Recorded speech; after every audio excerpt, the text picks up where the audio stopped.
हाँ जी, good morning everyone. आइए बेटा रिवाइज करें लास्ट क्लास का। लास्ट क्लास में बेटा हमने बेलमेंट प्लेज कंप्लीट कर लिया था, इंडेमनिटी गारंटी हमारा पूरा हो गया था। मैंने आपके साथ लास्ट टॉपिक जो है स्पेशल कॉन्ट्रैक्ट का, कॉन्ट्रैक्ट्स ऑफ एजेंसी स्टार्ट कर दिया था। एजेंसी की बात भी करें तो एजेंसी में भी काफ़ी सारे टॉपिक हमने कवर कर लिए थे। एजेंसी का इंट्रोडक्शन मैंने आपके साथ कवर करा लिया था, एजेंसी बनती कैसे कैसे वो मैंने आपके साथ कवर कराया था। तो हमारे पास एजेंसी के अब टोटल 4 टॉपिक बचे हैं, विद दैट हमारा स्पेशल कॉन्ट्रैक्ट पूरा हो जाएगा। हमने इंडेमनिटी गारंटी बेटा पूरा का पूरा कंप्लीट किया, उसके बाद हमने बेलमेंट में प्लेज पूरा कंप्लीट किया। इंडेमनिटी में बेसिकली बात करें तो इंडेमनिटी हमारे पास दो मेन टॉपिक है। इंडेमनिटी हमने कवर किया था सेक्शन 124 और 125 में, और बाकी फिर 126 से लेके बेटा आगे पूरा का पूरा कंसेप्ट आपका कॉन्ट्रैक्ट ऑफ गारंटी का था। गारंटी में मेनली बात करें बेटा, गारंटी में जो सबसे इंपॉर्टेंट टॉपिक हमने कवर किया है वो डिस्चार्ज ऑफ श्योरिटी है। तो ये डिस्चार्ज ऑफ श्योरिटी वाला जो पूरा कंसेप्ट है 130 से लेके इसमें कंटिन्यूइंग गारंटी का कंसेप्ट भी आ जाता है, उसके बाद वेरिएशन वाला कंसेप्ट, ये सारा का सारा एक इंपॉर्टेंट कंसेप्ट है। और दूसरा कंसेप्ट इसमें इंपॉर्टेंट आता था बेटा राइट्स ऑफ श्योरिटी। तो अगर आप बात करें मेनली जो क्वेश्चन आपके पास गारंटी में से मिलेंगे, आपको दो तरह से मिलेंगे, या तो श्योरिटी का राइट वाला कोई क्वेश्चन मिलेगा, या कब कब श्योरिटी डिस्चार्ज हो जाता है उस वाले पार्ट से क्वेश्चन मिलेगा। फिर हम बेलमेंट प्लेज में आए थे। बेलमेंट प्लेज का बेटा टॉपिक 3 हिस्सों में बटा हुआ है, एक उसमें बेलमेंट है, एक उसमें फाइंडर ऑफ गुड्स है, एक उसमें प्लेज है। फाइंडर ऑफ गुड्स वाला टॉपिक कोई नया टॉपिक नहीं है, वो ऑलरेडी आपने क्वाज़ी कॉन्ट्रैक्ट में करा हुआ है, तो उसको वहां का टॉपिक मान के चलिए। बेलमेंट एंड प्लेज के अंदर फिर मोटा मोटा दो टॉपिक हैं। एक बेलमेंट का टॉपिक है जहां पर बेलमेंट में अपने rights duties of bailor and bailee cover करने हैं। प्लेजी में भी सेम कहानी है, प्लेजी के राइट्स एंड ड्यूटीज, और एक टॉपिक एक्स्ट्रा है उसमें प्लेज बाय नॉन ओनर्स। तो मोटा मोटा ये टॉपिक है जो उस चैप्टर के अंदर करने वाला है। एंड लास्ट हमने स्टार्ट किया था बेटा एजेंसी के साथ। एजेंसी के अंदर एक टॉपिक मैंने आपको कवर करा दिया था जो मेन था उसके अंदर इंपॉर्टेंट वाला, जो हमने बात करी थी कि एजेंसी बनती कैसे कैसे। आज बाकी बचे हुए एजेंसी करते हैं कि बाकी बचे हुए टॉपिक एजेंसी के। शुरुआत किया था बेटा एजेंसी को हमने सेक्शन 182 से। 182 में हमारे पास एजेंट वर्ड डिफाइंड है, 182 में हमारे पास प्रिंसिपल शब्द डिफाइंड है। एजेंट वो पर्सन होता है जिसको कोई और पर्सन अपॉइंट करता है to act on his behalf, to represent him in dealings with third person, और वो पर्सन जो रिप्रेजेंट किया जाता है, जिसके बिहाफ पर एक्ट किया जाता है, उसको प्रिंसिपल बुलाया जाता है। दोनों के बीच में जो रिश्ता है, रिलेशन है, उसको आप कॉन्ट्रैक्ट ऑफ एजेंसी का नाम देते हैं। एजेंसी जब भी होती है बेटा, एजेंसी दो बेसिस रूल पर टिकी होती है कि हर वो पर्सन जो कॉम्पिटेंट टू कॉन्ट्रैक्ट है, वो हर वो काम जो खुद कर सकता है वो अपने एजेंट के थ्रू कर सकता है, और एजेंट के थ्रू किया हुआ काम कानून की नजर में खुद का किया हुआ काम माना जाएगा। इसको आप बोलते हैं क्विट फेसिट पर एलियम फिट फेसिट पर से, that is he who does through another, law की नजर में उसको खुद किया हुआ माना जाता है। तो ये दो बातें हैं जो मिलाकर एजेंसी के कॉन्ट्रैक्ट जैसे कैसे हैं, फाउंडिंग प्रिंसिपल, बेसिक प्रिंसिपल्स है जिनके ऊपर एजेंसी आपकी खड़ी हुई है। तीसरा, अगर आपने देखना है कि एक पर्सन आपका एजेंट है कि नहीं, तो बेटा सिंपल सा टेस्ट है, वो आपके बिहाफ पर एक्ट करता है, और ना केवल आपके बिहाफ पर एक्ट करता है, वो ताकत रखता है कि आपको थर्ड पर्सन के साथ लीगल रिलेशनशिप में बांध सकता है। इन अदर वर्ड्स आपकी प्रिविटी ऑफ कॉन्ट्रैक्ट क्रिएट कर सकता है, तो ऐसा व्यक्ति आपका एजेंट कहलाएगा। और लास्ट में बेटा हमने इसके अंदर तीन सेक्शन कवर किए थे, जिससे मिलकर इसके सेलिएंट फीचर्स बना दिए थे हमने। एक तो वही वाली बात कि हाँ बेसिस जो आपके जो रूल था वो रूल आपको मेंशन करना है, फिर 3 सेक्शन मेंशन करने हैं, 183, 184 और 185। 183 ये बोलता है जी प्रिंसिपल कौन कौन बन सकता है, 184 ये बोलता है एजेंट कौन कौन बन सकता है, और 185 कहता है जी कोई भी बन रहा हो एजेंट, कंसिडरेशन की जरूरत नहीं होती है एजेंसी को क्रिएट करने के लिए।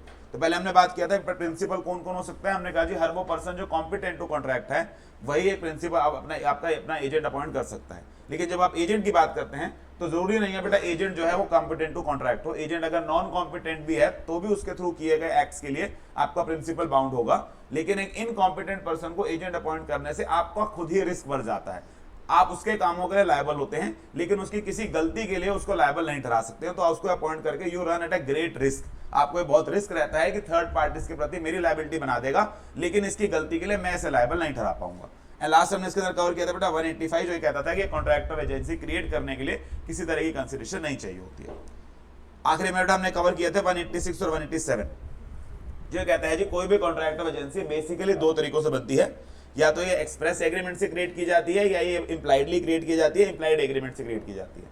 एक्सप्रेस तो समझ आता है कि सर बाय वर्ड, स्पोकन और रिटन। अगर रिटन होता है तो जनरली एक फॉर्मल एग्रीमेंट बनाया जाता है सामने वाले को एजेंट चुनने के लिए। इस फॉर्मल एग्रीमेंट को जनरली हम पावर ऑफ अटर्नी बुलाते हैं। इंप्लाइड एग्रीमेंट की बात करें, इंप्लाइड में हमने देखा था बेटा इंप्लाइड में एजेंसी 3 तरीकों से क्रिएट होती है। सबसे पहले हमने बात की थी सर्कमस्टांसेस ऑफ द केस से। सर्कमस्टांसेस हमने केस में देखा था जनरली वो नेसेसिटी वाली कहानी होती है कि आपका एजेंट ऐसी समस्या में फंस जाता है, ऐसी सिचुएशन में आ जाता है जहां पर वो प्रिंसिपल से कम्युनिकेट नहीं कर पाता, और ऐसे सिनेरियो में वो प्रिंसिपल के फायदे के लिए कुछ ऐसे काम कर देता है जो उसकी ताकत में नहीं आते हैं, लेकिन कानून मान लेता है कि चलो ये ताकत में आ जाएंगे। इसको बोलते हैं एजेंसी बाय नेसेसिटी। देन आता है बेटा second, conduct of parties. Conduct of parties में दो तरह के केस आते हैं। एक आता है आपका एस्टॉपल, जहां आपने पास्ट में कोई ऐसा काम किया, कोई ऐसा एक्ट किया, कोई ऐसे वर्ड्स बोले, कोई ऐसा रिप्रेजेंटेशन दिया जिससे एक व्यक्ति को आपने किसी काम के लिए अपना एजेंट दिखा दिया, फिर भले ही वो उस काम के लिए आपका एजेंट नहीं है, जिसके सामने आपने उसको एजेंट दिखाया वो व्यक्ति आप उस काम के लिए उसको एजेंट मानेगा और आप उसकी एजेंसी डिनाई नहीं कर पाएंगे। इसको एस्टॉपल की एजेंसी बोलते हैं। तीसरा बेटा जो कंडक्ट वाला होता है वो रेटिफिकेशन होता है, जहां पर एक व्यक्ति आपके परमिशन के बिना अपनी अथॉरिटी से आगे निकलकर कोई काम कराता है। आपके पास पूरा ऑप्शन था कि वो अनऑथराइज काम है तो उसको आप डिसोन कर दीजिए, आप अपने एजेंट को कहिए तो खुद संभाल, तो पर्सनली लायबल है, लेकिन आप चूज करते हैं कि आप उसके काम को सब्सिक्वेंटली अप्रूव करेंगे। इसको बोलते हैं बेटा रेटिफिकेशन। और जब आप किसी के काम को बाद में अप्रूव कर देते हैं तो ये ऐसा माना जाता है जैसे कि वो काम शुरू से ही आपकी कंसेंट से किया गया था, यानी कि वो पहले दिन से वो व्यक्ति आपका एजेंट मान लिया जाता है। इसको बोलते हैं बेटा रेटिफिकेशन एजेंसी क्रिएट करना। तुम्हारे पास सर्कमस्टांसेस का केस हो गया, कंडक्ट ऑफ पार्टीज हो गया, तीसरा होता है रिलेशन बिटवीन पार्टीज। कुछ रिश्ते ऐसे हैं बेटा जहां पर कानून एजेंसी एज्यूम करता है, इसको हम बोलते हैं creation of agency bye operation of law. यहां हमने एक एग्जांपल देखा था बेटा पार्टनर्स का रिश्ता। पार्टनर्स के रिश्ते में आपको एजेंसी क्रिएट नहीं करनी पड़ती, कानून खुद ही क्या मानता है कि वो एजेंट है। तो चार तरीकों से हमने देखा था, एजेंसी बाय इंप्लाइड एग्रीमेंट आती है, एस्टॉपल से आती है, नेसेसिटी से आती है, बाय ऑपरेशन ऑफ लॉ आती है और लास्ट में आपकी रेटिफिकेशन से आती है। ठीक है जी, अगला टॉपिक बेटा एजेंसी बनती कैसे है, इसी पे ये बात टिकी हुई है कि एजेंट की अथॉरिटी का एक्सटेंट क्या होता है। ये एजेंट की अथॉरिटी का एक्सटेंट की बात करें तो ये लगभग वो टॉपिक है जैसे आपने पार्टनरशिप में पढ़ा था कि पार्टनर की अथॉरिटी कितनी होती है। हमने कहा जी पार्टनर अपनी स्कोप ऑफ अथॉरिटी में काम करना चाहिए, और वहां हमने वो 3 सर्कल बनाए थे कि उसकी एक्चुअल अथॉरिटी होती है, अपेरेंट अथॉरिटी होती है और कभी कभी इमरजेंसी में उसकी अथॉरिटी आ जाती है। वो टॉपिक इनफैक्ट बेटा यहां से बोरो किया गया है। तो क्योंकि at the end of the day आपका पार्टनर भी क्या ही होता है, एक एजेंट होता है, तो एजेंट के ऊपर भी बिल्कुल वही सेम बातें लगती हैं कि नॉर्मल सर्कमस्टांसेस में आम दुनिया में आपके एजेंट की 2 अथॉरिटी होती हैं, एक एक्चुअल, दूसरी ऑस्टेंसिबल या अपेरेंट अथॉरिटी। एक्चुअल वो जो शब्दों से आपको उससे बोला कि ये काम तू कर सकता है, ये काम तू नहीं कर सकता है। ऑस्टेंसिबल या अपेरेंट वो जो आपने शायद शब्दों से नहीं दी, बट दुनिया मानती है कि आपके एजेंट के पास वो अथॉरिटी होगी। दुनिया इसलिए मानती है क्योंकि आप जैसे एजेंट दुनिया में यूजुअली ये काम करते समय इस तरह के काम करते हैं। जैसे बेटा आपका कोई मर्केंटाइल एजेंट है, तो मर्केंटाइल एजेंट का काम ही होता है सामान बेचना, सामान खरीदना, उधार लेना, उधार देना। और आप अपने मर्केंटाइल एजेंट की उधार लेने की पावर अगर खत्म भी कर देंगे, दैट डज नॉट मीन वो पावर खत्म हो जाएगी। वो पावर उसकी किस में आती है, अपेरेंट अथॉरिटी में आती है। तो एक्चुअल अथॉरिटी जो आपने शब्दों से दी, अपेरेंट या ऑस्टेंसिबल अथॉरिटी जो शब्दों से नहीं दी, सामने वाले व्यक्ति ने प्रिज्यूम कर ली कि आपके एजेंट के पास होगी। तीसरी इमरजेंसी, ये बेटा वो नेसेसिटी वाली बात है। तो यहां भी वही कहानी है। फिर अगर मान लो बेटा मेरा एजेंट है, उस एजेंट के आसपास मैं 3 सर्कल ड्रॉ कर सकता हूं। पहला सर्कल जो ये कहेगा जिसकी एक्चुअल अथॉरिटी, एक्चुअल से बाहर निकलकर अपेरेंट अथॉरिटी, ये होगी नॉर्मल दुनिया जहां नॉर्मल सर्कमस्टांस चल रहे हैं, और इमरजेंसी में उसके आसपास एक सर्कल और बन जाएगा जिस सर्कल को हम क्या बुला देंगे, ये इमरजेंसी की अथॉरिटी है। तो प्रैक्टिकली अगर मैं बात करूं बेटा एजेंट के पास और आपके पास 3 अथॉरिटी होती हैं जो आप वो उसको जिससे मिलकर वो आपके लिए एक तरह से काम करता है। इसका मैंने एक डायग्राम बनाया हुआ होगा, को दिखाता हूं।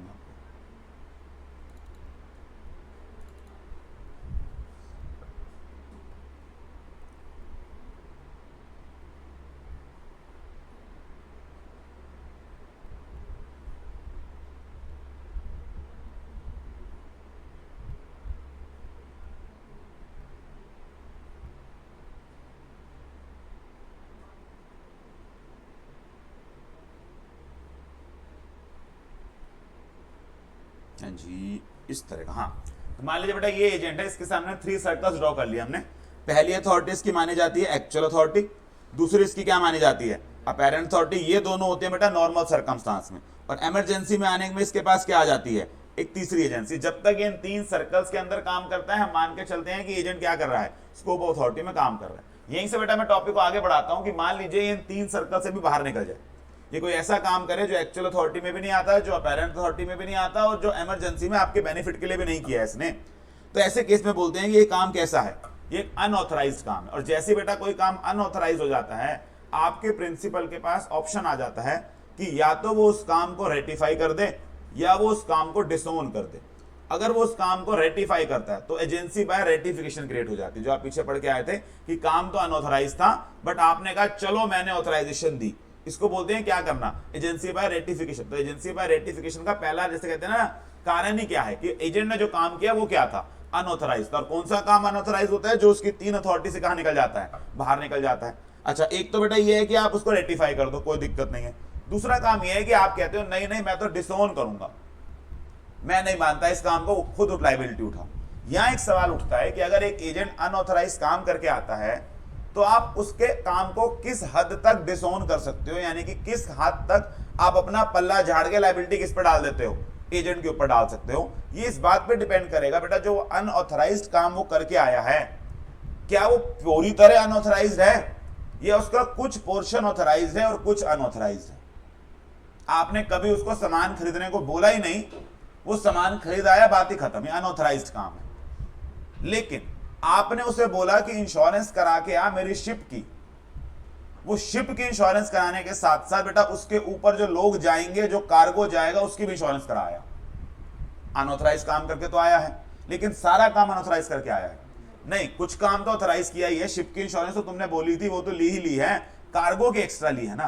तो अब सवाल उठता है इस तरह के काम को मैं क्या करूं। लॉ कहता है जिसमें सीधी सीधी कहानी है वो सेपरेबल नॉन सेपरेबल वाली। अगर ऑथराइज्ड काम और अनऑथराइज्ड काम सेपरेट किए जा सकते हैं, हमारे केस में सेपरेट कैसा होगा बेटा, दोनों का प्रीमियम अलग अलग पता है कि खाली शिप का इतना है, ऊपर के कार्गो का इतना है, तो आप चाहकर भी शिप वाले काम को डिसोन नहीं कर सकते क्योंकि वो आपके कहे अनुसार किया गया है। जो दूसरा काम है कार्गो वाला, वो चाहो तो डिसोन कर लो, चाहो तो उसे भी क्या कर दो, रेटिफाई कर दो, वो आपकी इच्छा। अच्छा, ये दोनों ऐसे हैं कि अलग हो ही नहीं सकते।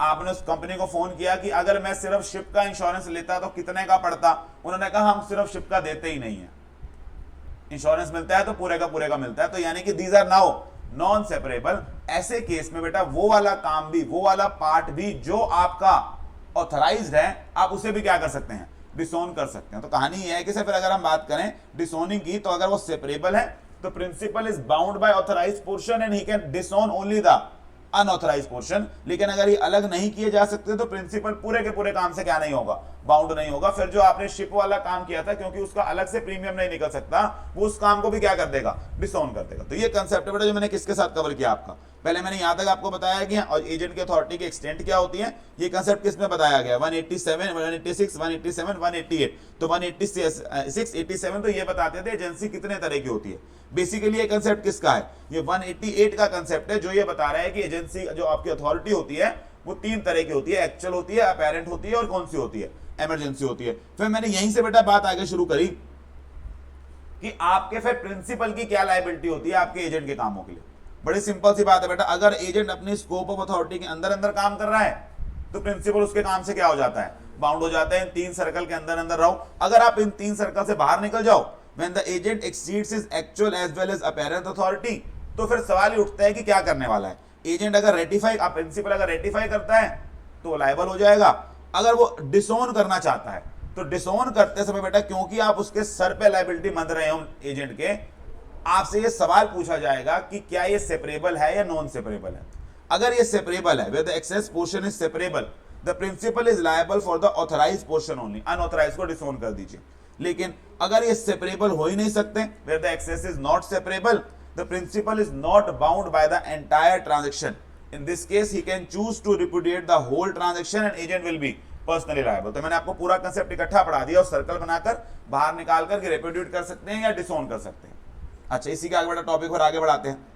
और प्रिंसिपल एजेंट के किन किन कामों के लिए जिम्मेवार होता है बेटा, एजेंट कोई मिस रिप्रेजेंटेशन करे या फ्रॉड करे, आपके दुकान पर खड़ा है, आप फ्रॉड करते तो section 19 of Indian contract act के हिसाब से आपके अगेंस्ट वॉइडेबल होता है कॉन्ट्रैक्ट। आपने फ्रॉड नहीं किया, आपके एजेंट ने बेटा बोला कि ये टीवी सोनी का है जबकि सोनी का नहीं था, कैसे कोई फर्क पड़ जाएगा कि आपने बोला होता है या आपके एजेंट ने बोला होता है? नहीं, एजेंट ने अपने कोर्स ऑफ ड्यूटीज में जो जो फ्रॉड किए हैं, जो जो मिस रिप्रेजेंटेशन किए हैं, वो सारे किसके फ्रॉड मिस माने जाते हैं, प्रिंसिपल के माने जाते हैं। देन ऐसे principal is bound by the notice given to the agent.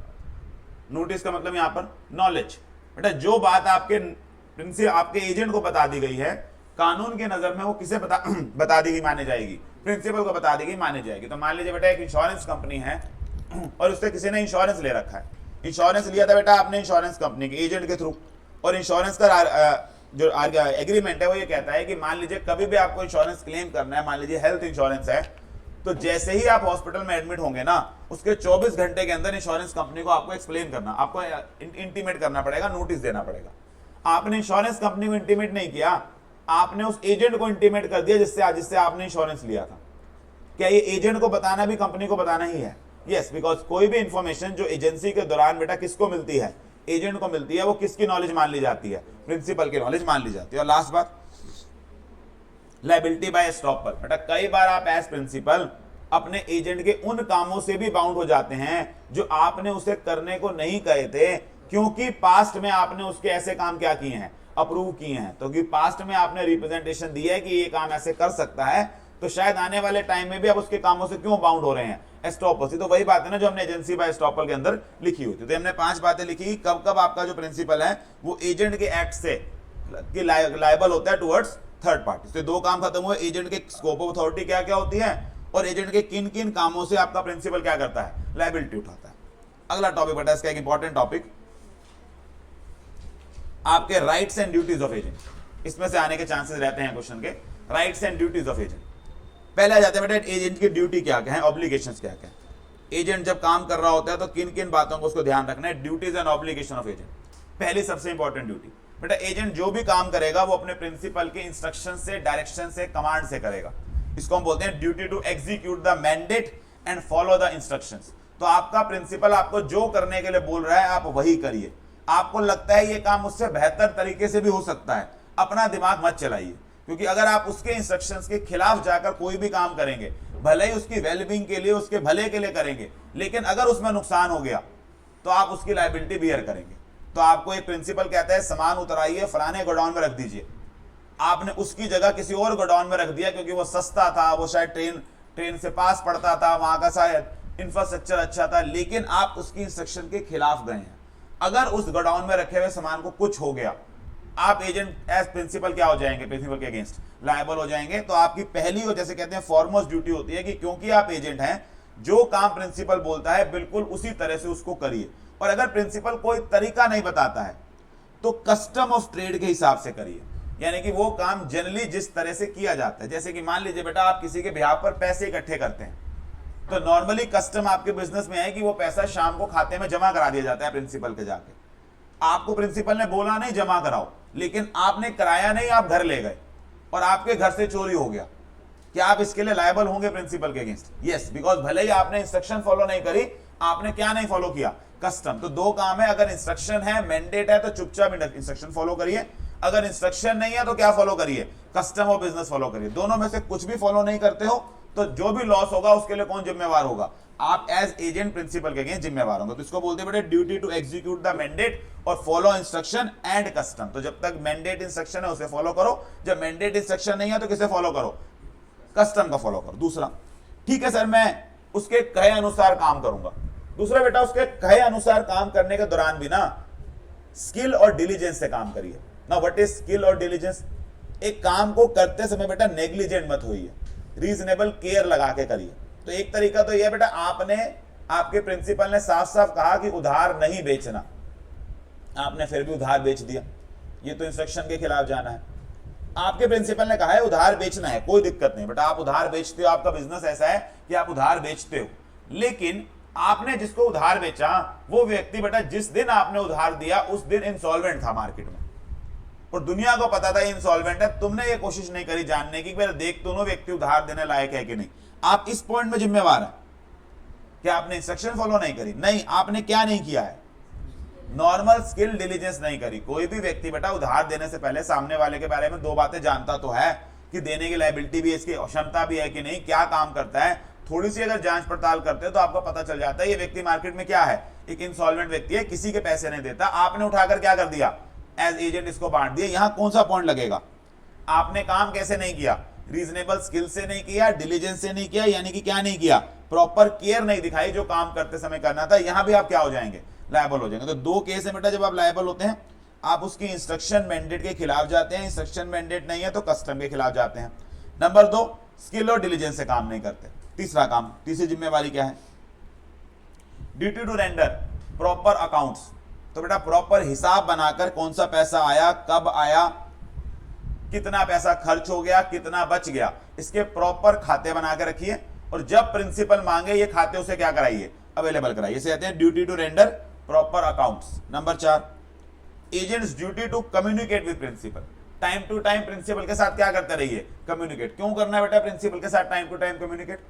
ताकि जो इंस्ट्रक्शंस वो देना चाहे आप हर काम करने से पहले आदत बनाइए कि उससे क्या करिए, बातचीत करिए, ताकि वो आपको क्या दे दे, इंस्ट्रक्शन। बेटा उससे इंस्ट्रक्शन आने पे ना आपकी बहुत बड़ी झंझट खत्म हो जाती है। अगर वो कह रहा है ये काम ऐसे कर दो, आप चुपचाप ऐसे कर दो, कोई लॉस होगा भी तो आपको क्या नहीं करनी पड़ेगी, जिम्मेवारी नहीं उठानी पड़ेगी। तो इसलिए टाइम टू टाइम उससे इंस्ट्रक्शंस लेने के लिए, डायरेक्शंस लेने के लिए उससे क्या करते रहिए, कम्युनिकेट करते रहिए। देन बेटा इसका सबसे important point, duty not to deal on his own account और अवॉइड कंफ्लिक्ट ऑफ इंटरेस्ट। ये क्या पॉइंट है कि एजेंसी का काम करते समय बेटा आपको यह ध्यान रखना है कि आप प्रिंसिपल के बिहाफ पर काम कर रहे हैं, प्रिंसिपल के साथ खुद ही डील करने मत लग जाइए, सीक्रेट प्रॉफिट मत कमाने लग जाइए। वो आपको सामान बेचने को बोलता है, आप खुद अपने किसी भाई बंधु को खिदवा देते हो, वो आपको कहता है खरीद के आओ, आप अपना सामान ही किसे चिपका देते हो, प्रिंसिपल को चिपका देते हो बिना बताए। इसको बोलते हैं सीक्रेट प्रॉफिट कमाना। और अगर आपने किसी ट्रांजैक्शन में सीक्रेट प्रॉफिट कमाया अपने प्रिंसिपल से, तो आपके प्रिंसिपल के पास बेटा दो अधिकार हैं। 215 में वो आपके कॉन्ट्रैक्ट को रिपुडिएट कर सकता है। तो मान लीजिए बेटा उसने आपको जमीन खरीदने को बोला, आपने जाके पता किया कि वहां तो जमीन बहुत सस्ती मिल रही है, 10 लाख की मिल रही है, जबकि मेरा प्रिंसिपल तो 20, 22, 25 भी देने को तैयार है। तो आपने एक दिमाग चलाया बेटा, आपने वो 10 लाख की जमीन अपने ब्रदर को खिदवाई और उस ब्रदर से अपने आपको 15 लाख की खिदवाई, और आपने जाके बोला कि 15 लाख की खरीदी है, मैं आपको 18 को बेचने को तैयार हूं। तो आपने किया क्या इस कारनामे में? बेटा एक चीज जो प्रिंसिपल 10 की खरीद सकता था, आपने उसको पहले 5 लाख का प्रॉफिट किसको दिलवाया, अपने ब्रदर को, फिर 3 लाख का प्रॉफिट किसके लिए लिया, अपने लिए लिया, और एक अच्छी खासी 10 लाख की प्रॉपर्टी बढ़ा के किस कितने की बेच दी, 18 लाख की बेच दी। आपका प्रिंसिपल क्या कर सकता है, वो सीधा सीधा ट्रांजैक्शन को रिपुडिएट कर सकता है। वो कहता है ये पकड़ जमीन, मुझे दे मेरे 18 लाख रुपए वापस, मुझे कोई लेना देना नहीं, तुमने मेरे साथ क्या किया है, सीक्रेट प्रॉफिट कमाया। दूसरा हो सकता है बेटा शायद वो रिपुडिएट ना करे, वो ये कह सकता है कि जो तुमने ये 8 लाख का सीक्रेट प्रॉफिट कमाया है, ये सीक्रेट प्रॉफिट मुझे वापस करिए। तो आपके पास अधिकार क्या है कि अगर आपका एजेंट आपसे खुद डील कर रहा है, कंफ्लिक्ट ऑफ इंटरेस्ट ला रहा है, सीक्रेट प्रॉफिट कमा रहा है, तो ऐसे केस में बेटा मेरे पास राइट क्या क्या है, मैं रिपुडिएट कर सकता हूं एज पर 215 और एजेंट से बेनिफिट क्लेम कर सकता हूं एज पर 216। तो ये 215 और 216 बेटा उन जगहों पे भी लगते हैं जहां एजेंट आपसे कोई कॉन्फिडेंशियल बात छुपा लेता है। जैसे कि बेटा वो एक जमीन कह रहा है तुम्हें खुद आके कि हाँ मुझे आपसे खरीदनी है, आपने कहा ठीक है, खुल के बता रहा है, आपने उसको बेच दी। लेकिन उसने ये नहीं बताया बेटा, उसने जमीन के लिए जब बेचने का काम कर रहा था वो, उसने ये पता कर लिया था कि जमीन के नीचे कोई माइन है, और इसको आपको बिना बताए वो जमीन क्या करके चला गया है, खरीद के चला गया। तो उसने क्या किया है, कॉन्फिडेंशियल इंफॉर्मेशन आपसे बचाई है, फिर वो क्या कर रहा है, सीक्रेट प्रॉफिट कमा रहा है। फिर आप क्या कर सकते हैं, ट्रांजैक्शन को रिपुडिएट कर सकते हैं। तो आपको देखना है एज एजेंट अपने प्रिंसिपल से क्या नहीं करना, सीक्रेट प्रॉफिट नहीं कमाना। अच्छा सीक्रेट प्रॉफिट नहीं कमाना, मैं कह रहा हूं प्रॉफिट ही नहीं कमाना, कमाओ कोई दिक्कत नहीं बेटा। आपने जमीन खरीदी, खुल के खरीदी, साल बाद आपकी किस्मत, वो जमीन आपने 10 की खरीदी थी 12 की हो गई, आपने 12 की बेच दी। प्रिंसिपल आपको आके ये कह सकता है कि 2 लाख वापस कर मुझे, नहीं ये सीक्रेट नहीं है, आपने कोई सीक्रेट नहीं रखा था इसमें। तो प्रॉफिट कमा सकते हैं, लेकिन कैसा नहीं कमा सकते, सीक्रेट प्रॉफिट नहीं कमा सकते। उसकी ये बात अगले लिखी हुई है, duty not to make any profit out of agency except his remuneration. तो ये अदर देन जो रेम्युनरेशन है इसको हम क्या बोलते हैं, secret profit. Then agent's duty to pay sums received for principal, जो भी पैसा प्रिंसिपल के बिहाफ पर रिसीव करेंगे उसमें से अपनी रेम्युनरेशन काट कर, अपनी कमीशन काट कर, बाकी सारा पैसा किसको वापस कर दीजिए, प्रिंसिपल को वापस कर दीजिए। एंड लास्ट बेटा ये बात अभी आगे पढ़ेंगे, ड्यूटी नॉट टू डेलीगेट। आपका एज प्रिंसिपल अगर आपको कोई काम देता है, आप वो काम आगे किसी को नहीं दे सकते, आप अपना एजेंट अपॉइंट नहीं कर सकते हैं। तो आप एजेंट हो, ये नहीं कि आपने पीछे से काम लिया एजेंट के रूप में, आपने आगे क्या कर दिए, अपने एजेंट को दे दिए। तो आप अपने प्रिंसिपल से पूछे बिना कोई भी उसका दिया गया काम आगे क्या नहीं कर सकते हैं, डेलीगेट नहीं कर सकते। ये वाला पॉइंट बेटा अलग से नहीं है, मैंने आपको पढ़ाई दिया। Duty not to use any confidential information, तो ये सीक्रेट प्रॉफिट ही होता है कि जब कोई बात आपको पता है लेकिन वो बात आप किसको नहीं बता रहे हो, प्रिंसिपल को नहीं बता रहे हो, और इससे कोई प्रॉफिट कमा रहे हो, तो प्रिंसिपल ट्रांजैक्शन को रिपुडिएट करेगा और वो प्रॉफिट आपसे रिकवर कर लेगा। तो ये बेटा हमारी ड्यूटी सारी की सारी। Duty follow instruction, skill and diligence से काम करिए, प्रॉपर अकाउंट सरेंडर करिए, कम्युनिकेट करते रहिए प्रिंसिपल से, कोई सीक्रेट प्रॉफिट मत कमाइए, अपने आप डील मत करिए, कंफ्लिक्ट ऑफ इंटरेस्ट मत लाइए। इसके अलावा जो जो बेटा आपको पैसा मिलता है उसमें से अपनी रेम्युनरेशन काट कर वापस कर दीजिए। जब तक आपको प्रिंसिपल अलाउ नहीं करता तब तक उसके दिए हुए काम को आगे डेलीगेट मत करिए। ये आपकी पूरी कहानी आ गई ड्यूटीज की। अब आ जाते हैं बेटा राइट्स पे। एजेंट के राइट्स क्या क्या होते हैं? सबसे इंपॉर्टेंट राइट एजेंट का रेम्युनरेशन का अधिकार। तो एजेंट जब भी बेटा अपॉइंट होगा वो अपने कामों के लिए रेम्युनरेशन लेगा। रेम्युनरेशन दो तरह से तय होती है, या तो ये रेम्युनरेशन कॉन्ट्रैक्ट से तय की गई होगी, तो आपने उस व्यक्ति को जो पैसा प्रॉमिस किया वो पैसा आपको देना पड़ेगा।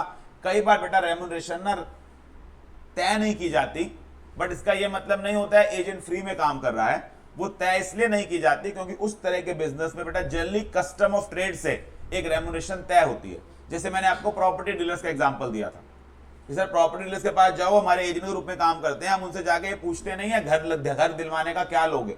हमें पता होता है मार्केट में इनके क्या बने हुए हैं, कस्टम बने हुए हैं कि घर खरीदते बेचते हैं तो 1% लेते हैं, ये किराए पे दिलाते हैं तो 1 महीने का रेंट लेते हैं। ये तो आपको पता होता है कि एजेंट मेरे लिए काम कर रहा है और क्या मांगेगा, वो रेम्युनरेशन मांगेगा जो यूजुअल बिजनेस में होता है। तो पहला अधिकार बेटा किसी भी एजेंट का क्या होता है? नंबर 1, वो रेम्युनरेशन ले सकता है जो एज पर कॉन्ट्रैक्ट हो, और एज पर कॉन्ट्रैक्ट नहीं है तो कैसे हो? कस्टमरी और बिजनेस। दूसरी प्रॉब्लम बेटा, अगर वो रेम्युनरेशन लेता है तो अगर वो अपना काम करते समय कोई नेग्लिजेंस दिखाता है, कोई गलती कर देता है, तो गलती करने के बेटा उसको ना डबल नुकसान भुगतना पड़ता है।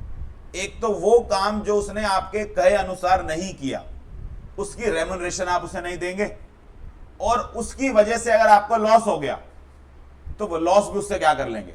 रिकवर कर लेंगे। तो आपने उसे कहा अपना सामान उतरवा, जाके वेयर हाउस में रखवा दे, उसने आपके कहे अनुसार वेयर हाउस में भी नहीं रखा, तो काम ढंग से नहीं किया तो रेम्युनरेशन काट लो। और वेयर हाउस में रखने से वजह से आपका सामान जल गया तो रेम्युनरेशन तो वैसे नहीं दोगे, जो जलने का नुकसान है वो भी किससे रिकवर करोगे? एजेंट से रिकवर करोगे। तो अगर आपका जो एजेंट है वो मिसकंडक्ट करता है, नेग्लिजेंस करता है, तो वो पार्ट ऑफ काम की रेम्युनरेशन उसे नहीं मिलती, और जो नुकसान होता है वो नुकसान भी वो आपको क्या करता है? कंपनसेट करता है। तो however he is not entitled to any remuneration for acts done through misconduct और negligence. In addition, he is liable to compensate the principal for any loss caused by misconduct. ठीक है जी, ये हो गया। देन ये बेटा आजकल क्वेश्चन आ रहा है इसके अंदर से, right to retain out of sums received from principal account. ये उस वाले बेटा ड्यूटी के से जुड़ा हुआ पॉइंट है।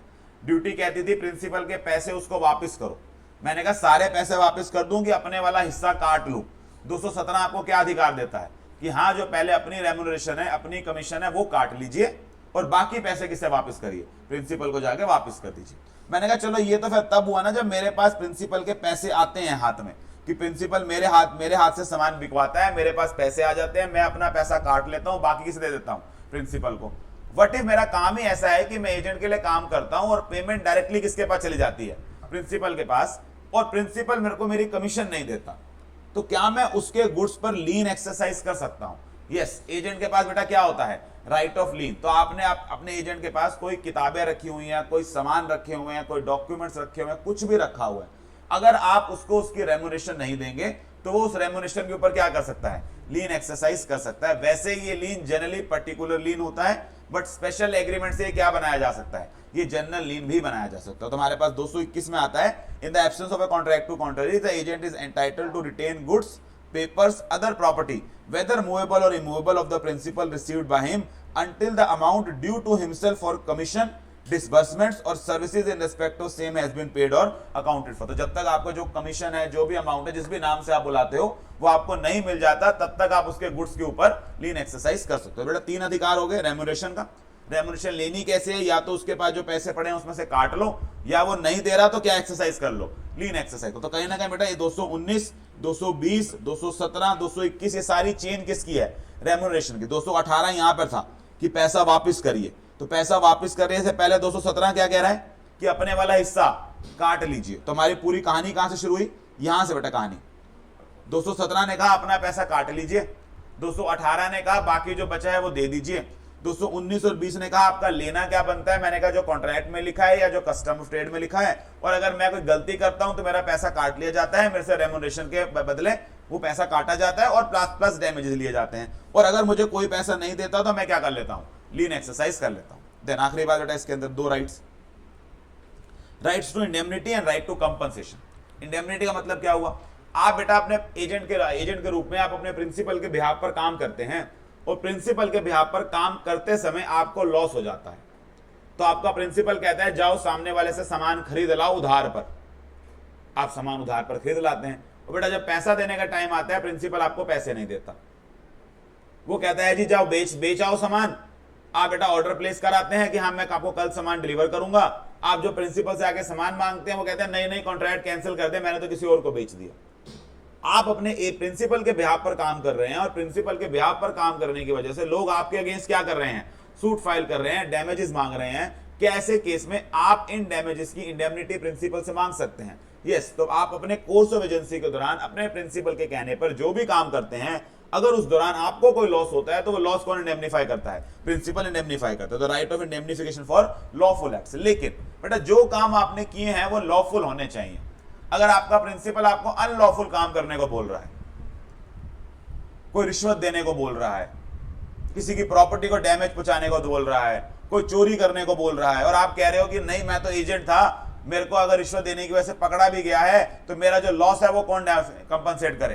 प्रिंसिपल करे। नहीं बेटा, इतनी समझ आपको होनी चाहिए कि अगर आपका प्रिंसिपल आपको लीगल काम करने को बोल रहा है वो करिए, उस दौरान कोई नुकसान होगा तो प्रिंसिपल इंडेमनीफाई करेगा। बट अगर आपका प्रिंसिपल आपसे कोई इलीगल काम करा रहा है तो इलीगल काम की क्या नहीं होती है, कोई इंडेमनिटी नहीं मिलती है, उसका नुकसान आप खुद ही भुगतेंगे। और प्रिंसिपल सीधा सीधा हाथ झाड़ देगा कि इसको पता होना चाहिए था ये काम तो क्या है, इलीगल है, इसकी किस बात की इंडेमनिटी? तो पहला पार्ट बेटा लॉफुल एक्ट की इंडेमनिटी होती है, non liability of employer of agent to do criminal act. Criminal act की कोई लायबिलिटी नहीं होती। अच्छा, बीच में एक आता है काम बेटा जो होता तो इलीगल है बट आपके एजेंट को नहीं पता होता इलीगल है। तो मैं मर्डर करने की बात, थेफ्ट करने की बात, रिश्वत देने की बात नहीं बोल रहा जो सबको पता होता है।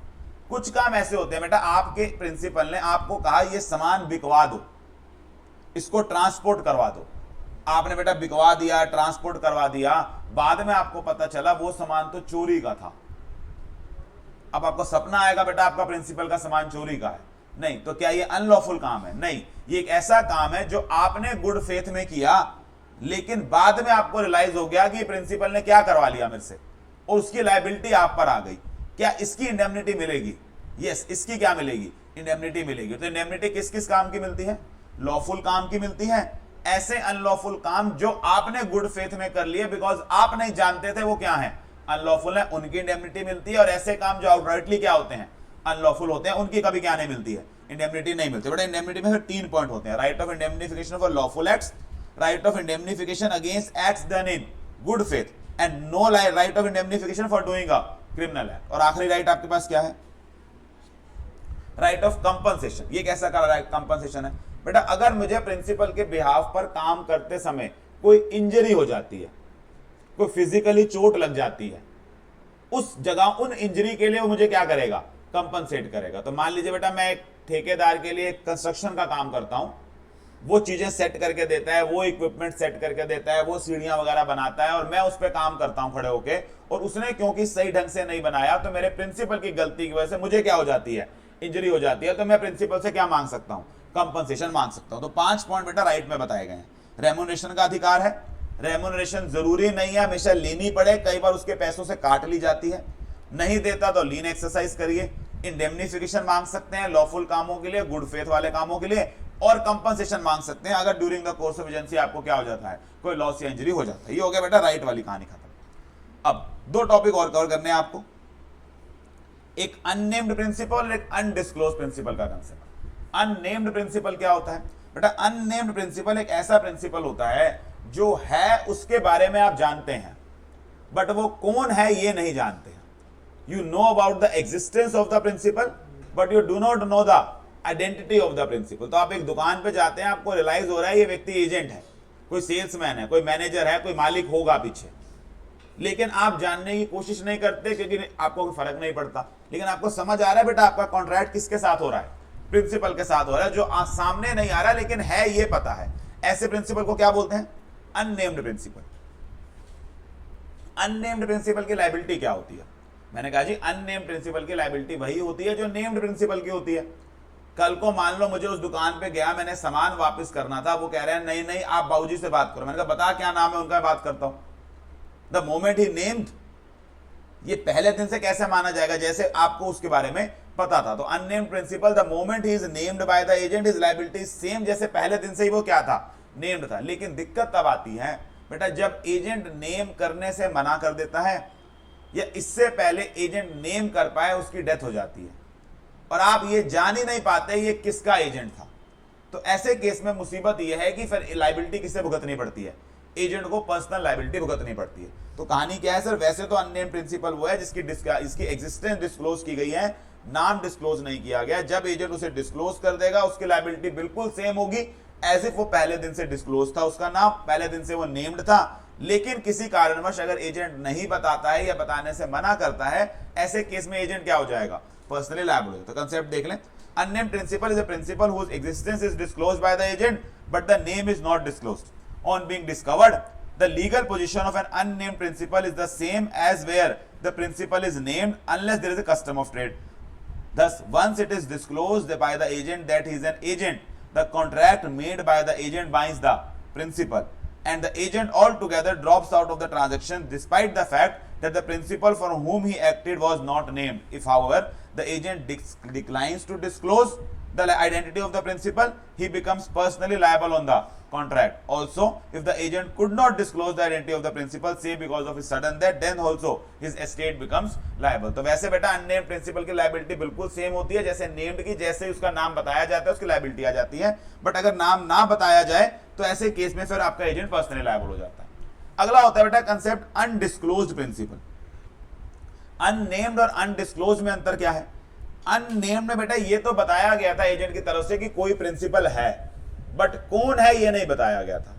अनडिस्क्लोज में तो आपका एजेंट एक कदम और आगे बढ़ता है, वो ऐसे रिप्रेजेंट करता है जैसे वो ही सब कुछ है, वो ही प्रिंसिपल है और ऑल टुगेदर किसी प्रिंसिपल होने की एग्जिस्टेंस ही इग्नोर कर देता है। वो आपको ये इंप्रेशन क्रिएट करता है as he is dealing on his own account, वो ये इंप्रेशन क्रिएट करता है कि ऐसे कोई प्रिंसिपल है ही नहीं मेरे पास। अब ऐसे केसेस में क्या होगा बेटा? ऐसे केसेस में क्योंकि एजेंट ने फ्रॉड किया है, पहली बात तो अगर प्रिंसिपल के बारे में वो नहीं बताता, खुद ही पे कर देता है, बात खत्म। एजेंट इनमें क्या होता है, पर्सनली लायबल। तो एक दुकान पे बेटा एक एजेंट बैठा है, उसने बताया ही नहीं, दुकान जो पर्सन उधार पे सामान दे के गया, कोई सप्लायर आया सामान दे गया, ये बताया ही नहीं उसने कि नहीं नहीं मैं तो एजेंट हूं, मेरा प्रिंसिपल कोई और है। अगली बारी बेटा वो आया तब एजेंट ही बैठा था, उसने पेमेंट भी कर दी, बात खत्म। आपको क्या करना है, प्रिंसिपल कोई पीछे है तो एजेंट पर्सनली लायबल होता है। बट अगर आपको पता चल जाए कि हाँ इसके पीछे कोई अनडिस्क्लोज प्रिंसिपल है, क्योंकि आपके एजेंट ने आपसे फ्रॉड किया है, उस एजेंट ने आपको झूठ बोला है कि वो प्रिंसिपल है एजेंट नहीं है, तो ऐसे केस में बेटा आप चाहें तो कॉन्ट्रैक्ट को रिपुडिएट करा सकते हैं। तो वो सप्लायर ये कह सकता है कि यार ये क्या मजाक बना रखा है, पिछली बार आए थे तुम मालिक बन के बैठे थे, आज तुम कह रहे हो तुम क्या हो, एजेंट हो, मुझे तुम जैसे लोगों से काम नहीं करना, लाओ सामान वापस दो, यू कैन रिपुडिएट द ट्रांजेक्शन। लेकिन बेटा मुझे सामान वापस करके भी क्या मिल जाए, लेके वापस मिल जाएगा, मैं कमाने आया था, मैं तो सामान बेचने आया था। मैंने कहा कोई बात नहीं, आप मालिक हो गए, आप दे दो पैसे। तो नेक्स्ट सवाल ये आता है कि अगर बाद में प्रिंसिपल सामने आ जाए, क्या मैं प्रिंसिपल को उस एजेंट के लिए जिसने कभी स्टार्टिंग में बताया भी नहीं था वो एजेंट है, उस अनडिस्क्लोज प्रिंसिपल को मैं लायबल ठहरा सकता हूं? थर्ड पार्टी को कहा गया हाँ आप ठहराइए, लेकिन सिर्फ उस हद तक ठहराइए जितना पैसा आपने अभी एजेंट से नहीं लिया है। इन अदर वर्ड्स, आप एजेंट से भी ले सकते हैं, आप प्रिंसिपल से भी ले सकते हैं। एजेंट से जितना ले लोगे उतना प्रिंसिपल से नहीं ले सकते, जितना प्रिंसिपल से ले लोगे उतना किससे नहीं ले सकते, एजेंट से नहीं ले सकते। ये होगी बेटा कहानी किसकी, कि अनडिस्क्लोज प्रिंसिपल अगर होता है तो ऐसे केस में नंबर 1 एजेंट पर्सनली लायबल होता है, नंबर 2 कॉन्ट्रैक्ट को रिपुडिएट किया जा सकता है, नंबर 3 एजेंट और प्रिंसिपल दोनों को लायबल ठहराया जा सकता है। ये तो हो गया बेटा थर्ड पार्टी आपके साथ क्या कर सकती है। उल्टी कहानी, अगर मेरे एक एजेंट ने अपने आप को प्रिंसिपल दिखाकर किसी को सामान बेच दिया, एक तो यह है कि वही जाए पैसे ले आए, बात खत्म हो जाए, क्या मैं जाकर पैसा रिकवर कर सकता हूं ये कहकर कि मैं अनडिस्क्लोज प्रिंसिपल था? वही कहानी बेटा, मैं अनडिस्क्लोज प्रिंसिपल हूं तो पहला अधिकार सामने वाले के पास क्या आ जाएगा, वो कहेगा मैं कॉन्ट्रैक्ट को रिपुडिएट करता हूं। मैंने कहा सामान वापस दे, डन, नॉट एन इश्यू। लेकिन सामान तो बेटा वो खा गया, अब हमने पैसे लेने हैं, तो पैसे के लिए वो कह रहा है एजेंट सूट फाइल करेगा कि मेरा कॉन्ट्रैक्ट तो उससे हुआ है। एजेंट कर सकता है, नो डाउट अबाउट इट। क्या आप कर सकते हैं? यस। क्या वो मेरे अगेंस्ट कर सकता था? यस। तो बात बेटा बराबरी की होनी चाहिए, मैं भी उसके अगेंस्ट क्या कर सकता हूं, सूट फाइल कर सकता हूं। लेकिन जैसे वो मेरे से बस उतना ही रिकवर कर सकता था जितना मेरे एजेंट से रिकवर कर चुका है माइनस करने के बाद, ऐसी मैं भी उससे कितना ही रिकवर कर पाऊंगा, जितना पैसा वो किसको दे बैठा है, एजेंट को दे बैठा है, या वो एजेंट को दे चुका है उतना पैसा, या कोई सेट ऑफ क्लेम कर रहा है एजेंट के अगेंस्ट।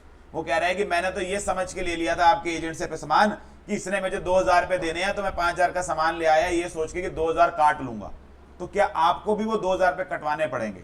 यस। तो आप समझे बेटा फिर कहानी क्या क्या हो गई। अगर एक अनडिस्क्लोज प्रिंसिपल है तो आपका एजेंट पर्सनली लायबल होता है, ये गिवन है। जैसे ही थर्ड पार्टी को पता चलेगा, आप पीछे से प्रकट होंगे, उसको फ्रॉड वाली फीलिंग आएगी, वो कॉन्ट्रैक्ट को रिपुडिएट कर सकता है। अगर रिपुडिएट नहीं होता है तो वो भी आपके अगेंस्ट सूट फाइल कर सकता है, आप भी अनडिस्क्लोज प्रिंसिपल के रूप में उसके अगेंस्ट क्या कर सकते हैं, सूट फाइल कर सकते हैं। ये कहानी है बेटा किस चीज की, लायबिलिटी ऑफ अनडिस्क्लोज प्रिंसिपल। तो अनडिस्क्लोज होता क्या है, undisclosed principal comes into play when an agent having authority to contract does not disclose the fact concealing not only the name of the principal but also the fact that there is a principal. Here the agent gives an impression कि क्या कर रहा है, he acts on his own. In such a case, neither the existence nor the principal name of the principal is disclosed, and the agent gives an impression to the third party that he himself is a contracting party. वो ऐसा impression create करता है कि मैं ही सब कुछ हूँ। इसमें क्या होगा, the mutual rights of principal, agent and third party are as follows. The agent is liable to the third parties personally. बात खत्म। अच्छा, पता चलने पे बेटा पहला आखिरी point, the third party has a right to refuse if the principal discloses himself on the ground that he had he known कि ऐसा कोई प्रिंसिपल है, तो मैं ट्रांजेक्शन एंटर ही नहीं करता। तो ये बाद में आप प्रकट हो रहे हो, मैं ट्रांजेक्शन को क्या कर रहा हूं, रिसेंड कर रहा हूं। अगर वो रिसेंड नहीं करता तो बेटा बीच वाली बात है, where the third party comes to know about the existence of principal, he can sue the agent as well as the principal. The liability of principal and the agent will be joint and several. In this case, if the third party elects to sue the agent and it can and claim remains partially unsatisfied, he may afterwards sue the principal for the balance. And similarly, if third party decides to sue the principal, he must allow the principal the benefit of all payments जो उसने कहां से ले ली हैं, agent से ले ली हैं। और ऐसी बेटा क्या मैं सूट फाइल कर सकता हूं? Yes. The third party's interest would stand protected and would not suffer even if the principal surfaces and intervenes at a later date.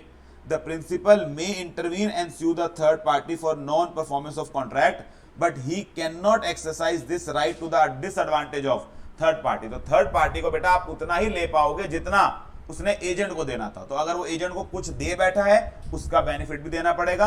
अगर उसको एजेंट के प्रति कोई सेट ऑफ का अधिकार है, तो वो बेनिफिट भी आपको क्या देना पड़ेगा, उसको देना पड़ेगा। तो ये कहानी बेटा किसकी है, अनडिस्क्लोज की। तो अगर आप पूरी कहानी देखें, दो कहानी है इसके अंदर लायबिलिटी ऑफ प्रिंसिपल में, एक अननेम्ड प्रिंसिपल की लायबिलिटी है, दूसरी किसकी, अनडिस्क्लोज प्रिंसिपल की लायबिलिटी। ठीक है जी, ये टॉपिक कंप्लीट हो गया।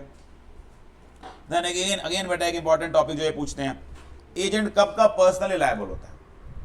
वैसे तो बेटा पॉइंट बहुत ज्यादा है, लेकिन इसको समराइज करने के हम 5 सिनेरियो बना लेते हैं। एजेंट ना 5 सिनेरियो में लायबल होता है। जब वो एक्सप्रेसली या इंप्लाइडली एग्री करता है कि मैं पर्सनली लायबल होऊंगा, तो वो खुद ही कॉन्ट्रैक्ट में जाकर क्या कराता है, पर्सनल लायबिलिटी उठा लाता है। जनरली कब उठा कर लाता होगा पर्सनल लायबिलिटी, जब शायद उसको प्रिंसिपल कहता होगा अपने नाम पर कर ले, या शायद थर्ड पार्टी बेटा आपके प्रिंसिपल को नहीं पहचानती, वो उसके नाम से कॉन्ट्रैक्ट नहीं करना चाहती, आपको पहचानती है, तो आपने क्या उठा ली, पर्सनल लायबिलिटी, वहां पर्सनल लायबिलिटी होगी। नंबर 2, आप एक ऐसे एजेंट के लिए काम करते हैं जिसको सूट नहीं फाइल किया जा सकता।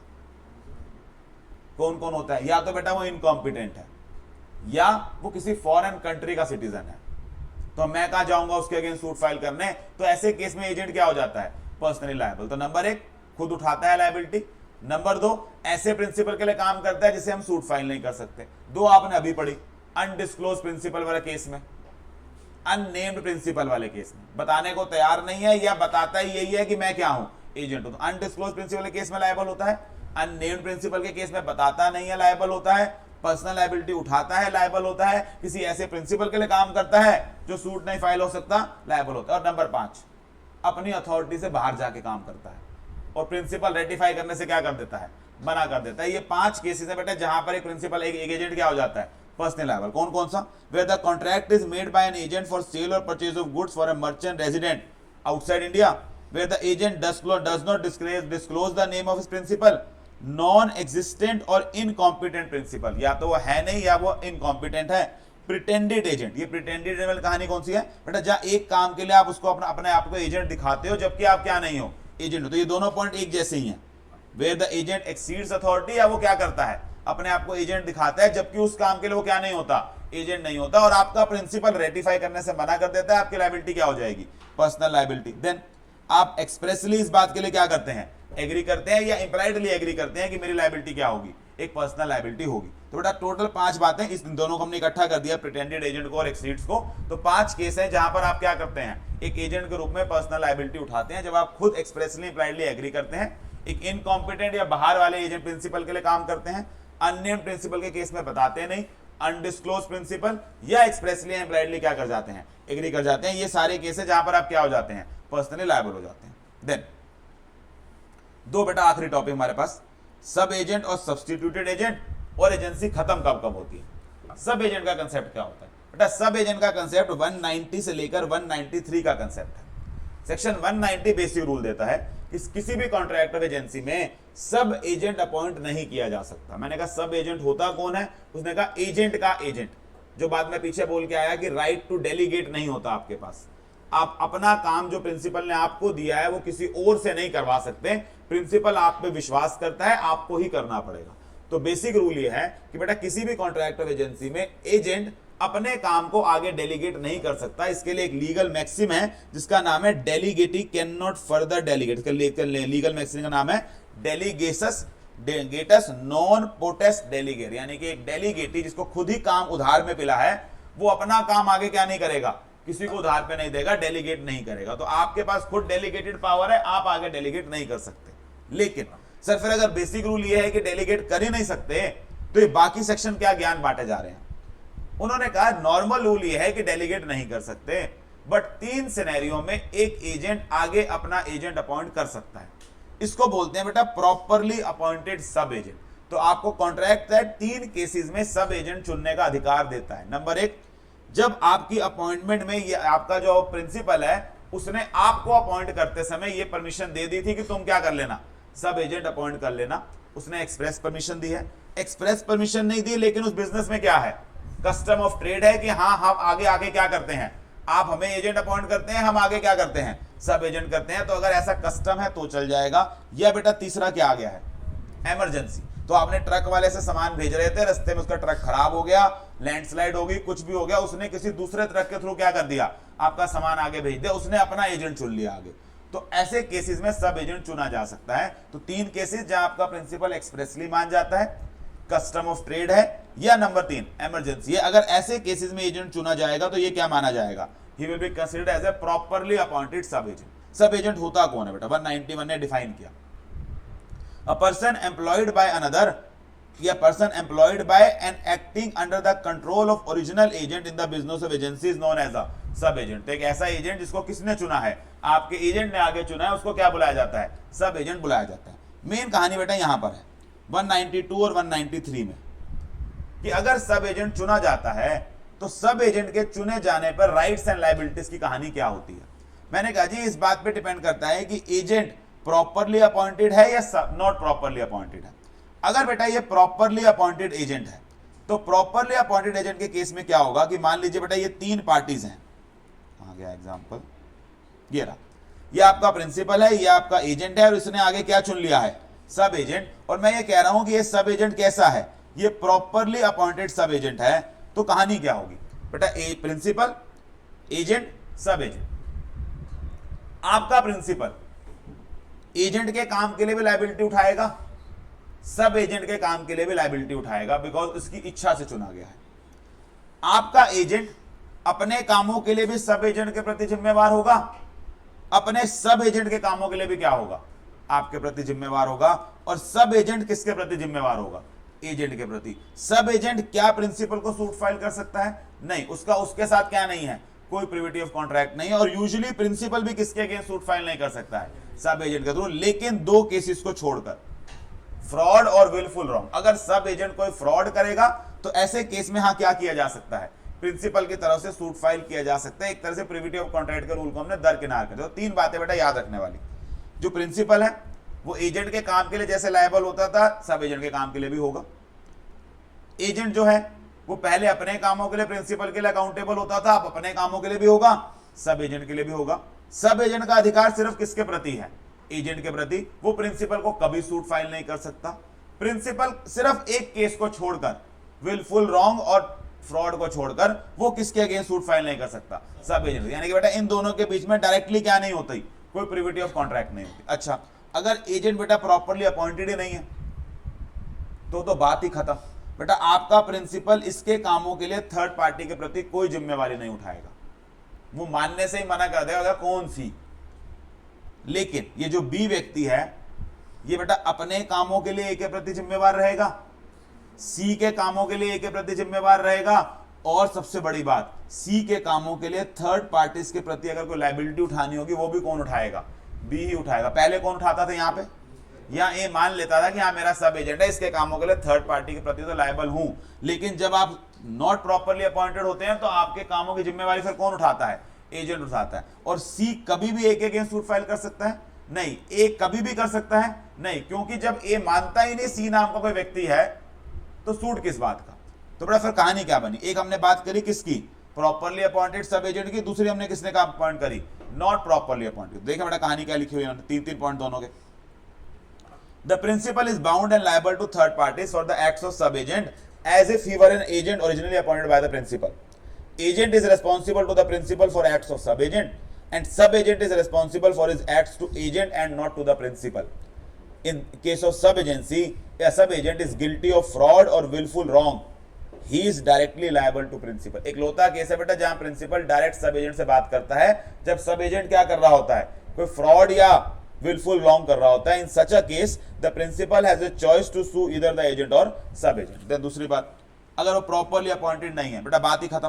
Principal is not liable for the acts of sub agent, the agent is responsible for the acts of sub agent to principal as well as the third parties.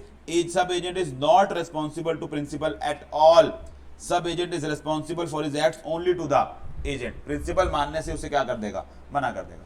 Then इसी से बेटा एक मिलता जुलता कंसेप्ट आता है सब्स्टिट्यूटेड एजेंट। सब्स्टिट्यूटेड एजेंट का concept क्या है बेटा, सब्स्टिट्यूटेड एजेंट एक ऐसा एजेंट है जो आपके एजेंट ने ही चुना है बट अपने ने नहीं चुना, आपके लिए चुना है।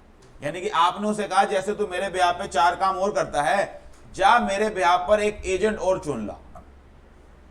आपने उसको मेरा पैसा रिकवर करने के लिए भेजा, उसने कहा भैया ये व्यक्ति पैसे तो दे नहीं रहा। मैंने कहा ऐसा कर, वहां जाकर ना एक वकील हायर कर ले, इसके अगेंस्ट सूट फाइल कर दे। अब बेटा उस व्यक्ति ने मेरे कहने पर एजेंट ने एक वकील चुना, वकील भी क्या ही होता है, एजेंट होता है। वो वकील उस एजेंट का एजेंट है या मेरा एजेंट है, मेरा एजेंट है। तो आपको समझ आना चाहिए बेटा फिर सब्स्टिट्यूट एजेंट क्या होता है। जब एक एजेंट को यह ताकत दी जाती है कि वो अपने प्रिंसिपल के लिए एक एजेंट और चुन ले, यानी कि अपना जैसा एक सब्स्टिट्यूट चुन दे।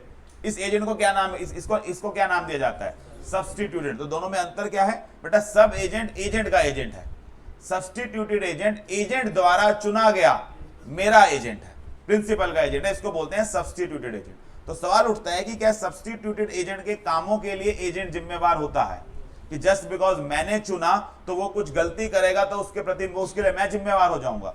नहीं, सब्स्टिट्यूटेड एजेंट के कामों के लिए मैं क्या नहीं होता, जिम्मेवार नहीं होता। मैं बस एक काम के लिए जिम्मेवार होता हूं कि उसको चुनते समय मैंने नेग्लिजेंस नहीं दिखाई, क्योंकि वो काम मुझे किसने दिया था, प्रिंसिपल ने दिया था। प्रिंसिपल के काम करते समय क्या नहीं होने चाहिए, नेग्लिजेंट। तो मैं एक ठीक ठाक बंदे को चुन के आया, ठीक ठाक क्रेडिट वाले को, नॉलेज वाले को, मार्केट में रेपुटेशन वाले को, उसने नुकसान करा दिया, मैं जिम्मेवार नहीं हूं।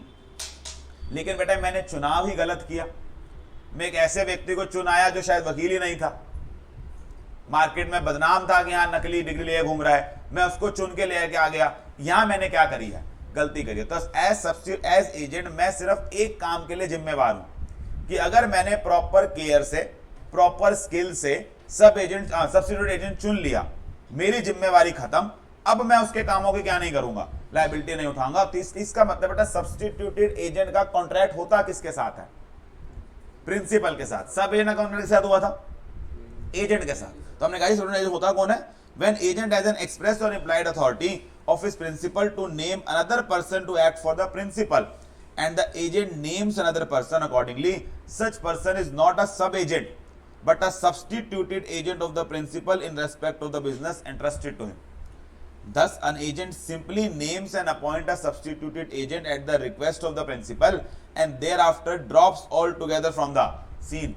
A substituted agent is directly responsible to the principal and a privity of contract is deemed between him and the principal. तो ये बेसिकली कॉन्ट्रैक्ट किसमें होता है, प्रिंसिपल और सब्स्टिट्यूटेड एजेंट में। अच्छा, फिर मेरी जिम्मेवारी क्या है, agents duty in naming such person. Section 195 imposes a duty on the original agent to exercise reasonable care while naming a substituted agent. क्या कहता है section? In selecting such agent for his principal, the agent is bound to exercise the same amount of discretion as a man of ordinary prudence would exercise in his own case, and if he does this, he is not responsible to the principal for the acts or the negligence of the agent so selected. Original agent must act with reasonable care in selecting an agent. If he makes the selection carelessly, he becomes liable to the principal for the negligence of agent. लेकिन अगर उसने कोई वो नहीं करी बेटा, गलती नहीं करी चुनते समय, वो व्यक्ति काम ठीक से नहीं कर रहा है, इसकी जिम्मेवारी कौन नहीं उठाएगा? आपका एजेंट नहीं उठाएगा। तो दोनों में अंतर क्या है बेटा? दोनों का डिफरेंस जनरली कई बार पेपर में आ जाता है, सब एजेंट और सब्स्टिट्यूट एजेंट को डिफरेंशिएट करिए। तो सब एजेंट किसके अंदर काम करता है? एजेंट के अंदर। सब एजेंट सब्स्टिट्यूट एजेंट प्रिंसिपल के अंदर। The agent not only appoint sub agent, agent delegates to sub agent a part of his duties. तो बेटा काम भी सब एजेंट को कौन दे रहा होता है? एजेंट, क्योंकि वो वही काम कर रहा होता है जो एजेंट ने खुद करना था। सब्स्टिट्यूटेड एजेंट को काम कौन देता है? प्रिंसिपल। तो हमने कहा जी agent does not delegate any part of his task to substituted agent. There is no privity of contract between principal and sub agent. There is a privity of contract between principal and substituted agent. Sub agent is responsible to agent alone and is generally not responsible to principal. Substituted agent बेटा किसके प्रति जिम्मेवार होता है? Is responsible to the principal. सब agent के कामों के लिए कौन जिम्मेवारी उठाता है? एजेंट उठाता है। Agent is responsible to principal for acts of sub agent. Agent is not responsible to principal for the acts of substituted agent. Sub agent has no right of action against the principal for his remuneration, क्योंकि उसका contract किसके साथ है? Agent के साथ। Substituted agent बेटा उस वकील को पैसे नहीं मिले, वो आप एजेंट को सूट फाइल करेगा या प्रिंसिपल को करेगा? प्रिंसिपल को करेगा। सब agents may be improperly appointed, कि बिना पूछे कर लिया। सब्स्टिट्यूटेड बिना पूछे हो सकता है? नहीं। Substituted agents can never be improperly appointed. Agent remains liable for acts of sub agent as long as सब agency continues. Agents duty ends once he names the substitute। तो मैं कोई गारंटी लेके नहीं बैठ जाता कि जब तक वो काम करता रहेगा मैं उसकी जिम्मेवारी उठाता रहूंगा। मेरा काम सिर्फ कितना था? एक ठीक ठाक बंदे को चुन के आना, मेरा काम उसके बाद खत्म। ये हो गया बेटा सब्स्टिट्यूट एजेंट सब एजेंट का कंसेप्ट। लास्ट कंसेप्ट जो हमारे पास आता है, टर्मिनेशन ऑफ एजेंसी। एजेंसी खत्म कैसे कैसे होती है? एजेंसी बेटा दो तरीकों से खत्म होती है, by acts of parties, by operation of law. Acts of parties में तीन बातें। प्रिंसिपल और एजेंट बेटा आपस में बैठे म्यूचुअल एग्रीमेंट करें, दोनों जैसे एक दूसरे के प्रिंसिपल एजेंट बने थे, दोनों ही एक दूसरे के प्रिंसिपल एजेंट आज से ना बने, बात खत्म हो गई। तो बेटा आपस में बैठे, उसने कहा आप आज से मैं ये काम नहीं करना चाहूंगा, मैंने कहा ठीक है आज से आप मेरे एजेंट नहीं, मैं आपका प्रिंसिपल नहीं, बात खत्म हो गई। Mutual agreement. दूसरा बेटा म्यूचुअल एग्रीमेंट नहीं है, एक व्यक्ति दूसरे के यहाँ काम छोड़ रहा है या निकाल रहा है। निकालने को बोलते हैं बेटा रिवोकेशन ऑफ एजेंसी। प्रिंसिपल क्या कर देता है? एजेंसी की अथॉरिटी, आपका जो प्रिंसिपल एजेंट है उसकी अथॉरिटी रिवोक कर देता है। सिंपल भाषा में उसे कहता है कल से मत आना, तुम मेरे एजेंट नहीं हो। इसे क्या बोलते हैं? रिवोकेशन। और कल से क्या ना आना बेटा? एजेंट बोल रहे हैं मैं कल से नहीं आऊंगा, मुझे नहीं काम करना। Renunciation of agent. तो रिवोकेशन बाय प्रिंसिपल, और तीसरा क्या है? Renunciation by agent. अच्छा, रिवोकेशन अगर प्रिंसिपल करता है तो बेटा आप समझे प्रिंसिपल ने क्या कहा? कल से मत आना। ठीक है आप उसके एजेंट नहीं हो, लेकिन क्या ऐसा कहा जा सकता है कि कल से आप मेरे एजेंट नहीं हो? नहीं। दो बातों का ध्यान रखना है बेटा। अगर एजेंसी एक पर्टिकुलर पीरियड के लिए बनाई गई थी, उससे पहले प्रिंसिपल उसे रिवोक करता है, वो एजेंट को कंपनसेशन देगा। नंबर दो, अगर पर्टिकुलर पीरियड के लिए नहीं भी बनाई गई थी तो भी एजेंसी रिवोक करने से पहले एजेंट को एक सफिशिएंट नोटिस देना पड़ेगा। अगर ये नोटिस नहीं दोगे तो आपको उसे क्या भरनी पड़ेगी? कंपनसेशन। तो दो बातें बेटा ध्यान रखने वाली है कंपनसेशन वाली। अगर फिक्स्ड पीरियड था तो बात ही खत्म, उससे पहले निकाल रहे हो क्या देना पड़ेगा? कंपनसेशन। अगर कोई फिक्स पीरियड नहीं भी था तो भी क्या देना पड़ेगा? नोटिस देना पड़ेगा। अच्छा, जो काम वो कर चुका है उसके लिए रिवोक कर सकते हो? नहीं बेटा, जो सामान वो अपने रहते रहते खरीद आया वो तो एजेंट था ही था, आप आगे के लिए हमेशा क्या कर सकते हो? रिवोक कर सकते हो। तो हमने कहा जी रिवोकेशन बाय प्रिंसिपल।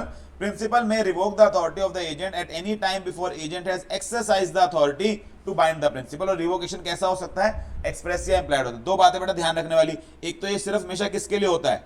फ्यूचर के लिए होता है। ये दो बातें ध्यान रखनी है।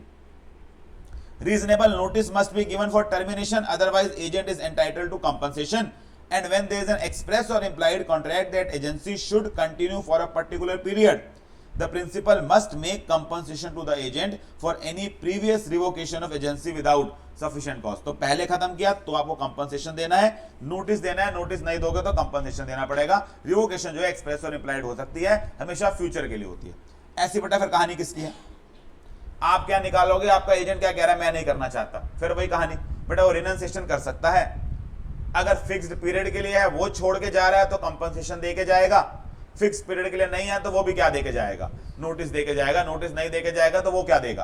कंपनसेशन देगा. तो an agency may be terminated by an express renunciation by the agent because a person can not be compelled to continue as an agent against his will. An agent must give a reasonable notice of renunciation to principal, otherwise he will be liable to compensate the principal. If the agency is for a fixed period, the agent renounces it without sufficient cause, he must compensate the principal for the loss. तो ये आपकी बेटा कहानी होगी कब? जब आप agreement से, अपनी कंडक्ट से एजेंसी खत्म करते हैं, या तो एग्रीमेंट से या रिनंसिएशन से या रिवोकेशन से. फिर कानूनन एजेंसी कब कब खत्म हो जाती है? Termination bye operation of law. Number 1 बेटा, जो काम करने के लिए एजेंट चुना था काम पूरा हो गया. आपने घर बेचने के लिए बेटा आपने एक प्रॉपर्टी डीलर एजेंट चुना था, घर बिक गया, वो अभी भी आपका एजेंट है, नहीं, खत्म काम. नंबर 2, एक समय के लिए बेटा एजेंट चुना था. आपने फ्रेंचाइजी कॉन्ट्रैक्ट सुने होंगे कि हाँ हमने एक दुकान में एक शहर में मैंने अपना एक एजेंट बिठा रखा है, 2 साल के लिए उसको चुना है. 2 साल बाद अगर मैं क्या कॉन्ट्रैक्ट रिन्यू नहीं करता, क्या वो मेरा एजेंट रहेगा? नहीं. तो एक्सपायरी ऑफ टाइम से एजेंसी क्या हो जाती है? खत्म हो जाती है. देन इंपॉर्टेंट बात, डेथ ऑफ प्रिंसिपल और एजेंट. प्रिंसिपल या एजेंट में से किसी की भी अगर डेथ हो जाए तो एजेंसी उसी समय खत्म हो जाती है. हाँ, प्रिंसिपल की डेथ होने पर बेटा एजेंट को एक चीज का ध्यान रखना है, सेक्शन 209 का. वो ये कहते हैं कि हम मानते हैं प्रिंसिपल की डेथ हो गई, मानते हैं एजेंसी खत्म हो गई, बट क्योंकि ये अचानक से खत्म हुई हुई एजेंसी है, हो सकता है प्रिंसिपल का कुछ पैसा, प्रिंसिपल के कुछ सामान आज भी किसके पास पड़े हो? एजेंट के पास पड़े हो. तो इसका मतलब ये नहीं है प्रिंसिपल की डेथ हुई, एजेंसी खत्म हुई, आपने उठा के सामान सड़क पर धर दिया.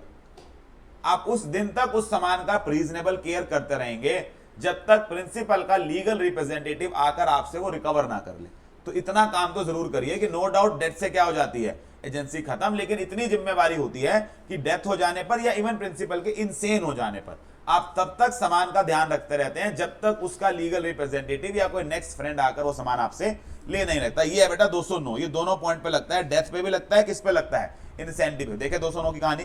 209 states that when the agency is terminated by principal dying और by becoming of unsound mind, the agent is bound to take on the behalf of representatives of his late principal all the reasonable steps for protection and preservation of interested to him. तो कोई सामान पड़ा है, कोई पैसा पड़ा है, उसका ध्यान रखते रहिए. तो बेटा चौथा पॉइंट हो गया प्रिंसिपल एजेंट की इंसैनिटी होना. तीसरा क्या था? डेथ होना. ऐसे ही प्रिंसिपल का इंसॉल्वेंट होना. एजेंट नहीं लिखा बेटा, ऊपर वाले में डेथ में इंसेंटिव में प्रिंसिपल भी लिखा था, एजेंट भी लिखा था. आपका एजेंट इंसॉल्वेंट हो जाए कि एजेंसी खत्म हो जाएगी? नहीं. आपने क्या करना है बेटा उसकी इंसॉल्वेंसी का? उसने थोड़ा ना कॉन्ट्रैक्ट एंटर करने हैं. तो आपके प्रिंसिपल की इंसॉल्वेंसी कॉन्ट्रैक्ट को क्या करती है? खत्म करती है. अच्छा, फिर नेक्स्ट, जिस चीज के लिए बेटा कॉन्ट्रैक्ट किया था वो कॉन्ट्रैक्ट चीज ही खत्म हो गई.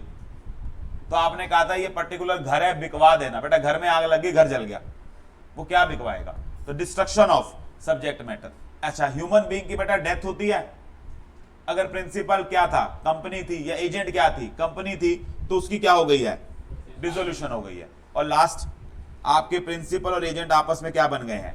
एलियन एनिमी बन गए हैं. तो उनका कॉन्ट्रैक्ट अपने आप क्या हो गया? खत्म हो गया. तो ऐसे केस में आपका क्या हो जाएगा? एजेंसी खत्म हो जाएगी. तो एजेंसी खत्म होने के बेटा लीगल कारण, completion of business, expiry of time, death of principal और एजेंट 209 याद रखना है. इंसैनिटी ऑफ प्रिंसिपल और एजेंट 209 याद रखना है. Insolvency of principal, subject matter का डिस्ट्रक्शन होना, कंपनी का डिसॉल्व होना अगर कंपनी प्रिंसिपल ही एजेंट थी, और लास्ट में बेटा एजेंट और प्रिंसिपल का एलियन एनिमी बन जाना. अच्छा, इंपॉर्टेंट बात बेटा ये वाली है कि एजेंसी आपने टर्मिनेट कर तो दी, रिवोक कर तो दी, ये एजेंसी रिवोक की हुई कब मानी जाएगी? मैंने कहा कब मानी जाएगी मतलब, उन्होंने कहा देखो आपने तो अपनी तरफ से बोल दिया कि ये व्यक्ति आपका एजेंट नहीं होगा, लेकिन एजेंट को जब ये बात पता चलेगी बेटा उसके लिए एजेंसी तब खत्म होगी.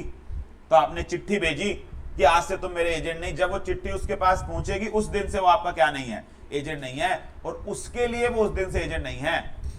थर्ड पार्टीज, जिनसे जो बेटा सदियों से उस एजेंट से डील किए जा रही थी, आपने घर बैठ के चिट्ठी लिख के बोल दिया ये मेरा एजेंट नहीं है, उनको पता चल गया वो एजेंट नहीं है। तो एजेंसी बेटा दो लेवल पे खत्म करनी पड़ती है। एजेंट को बताना पड़ता है, दुनिया को बताना पड़ता है। जब एजेंट को बताओगे एजेंट के खिलाफ एजेंसी खत्म, जब दुनिया को बताओगे दुनिया के खिलाफ एजेंसी खत्म। तो ऐसा हो सकता है बेटा आपने एजेंट को तो बताया, बट इससे पहले आप दुनिया को बता पाते, वो एजेंट आपके बिहाफ पर काम कर लेता है। तो आपने एक व्यक्ति को बेटा एजेंट चुना कि जाओ मेरे बिहाफ पर सामान खरीद लाओ या मेरे बिहाफ पर सामान बेच आओ और पैसे 1 महीने बाद ले आना। बेटा आपने क्या किया, आपने सामान लेके आया, उसके बाद उसकी एजेंसी खत्म कर दी। उसके पास आज भी पुराना लेटर था जहां लिखा हुआ था कि वो उसके पास क्या ताकत है पैसा रिकवर करने की। वो पुराना लेटर लेके थर्ड पार्टी के पास गया और पैसा ले आया। क्या आप थर्ड पार्टी को ये कह सकते हो तुमने पैसा क्यों दे दिया? नहीं, क्योंकि वो क्या बोलेंगे, हमें क्या पता आपने एजेंसी क्या कर दी, रिवोक कर दी। तो बेटा एजेंसी रिवोक करना एक बड़ा खतरनाक गेम है। ये वैसे है जैसे पार्टनर अगर चला भी जाता है तो दुनिया को बताना पड़ता है वो चला गया। यहां भी क्या करना पड़ता है, बताना पड़ता है कि ये व्यक्ति मेरा क्या नहीं रहा, एजेंट नहीं रहा। और अगर किसी व्यक्ति को आपने नहीं बताया, क्या उसके अगेंस्ट आप अपने एजेंट के काम के लिए जिम्मेवार होंगे?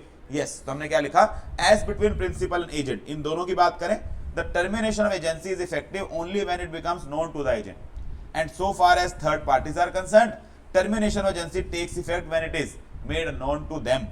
Although after receiving the letter of revocation, the agent's authority ends, but he can still bind the principal towards third parties if the third parties do not know the fact of termination of agency. अच्छा last बात बेटा, मैंने अपने agent की authority खत्म कर दी।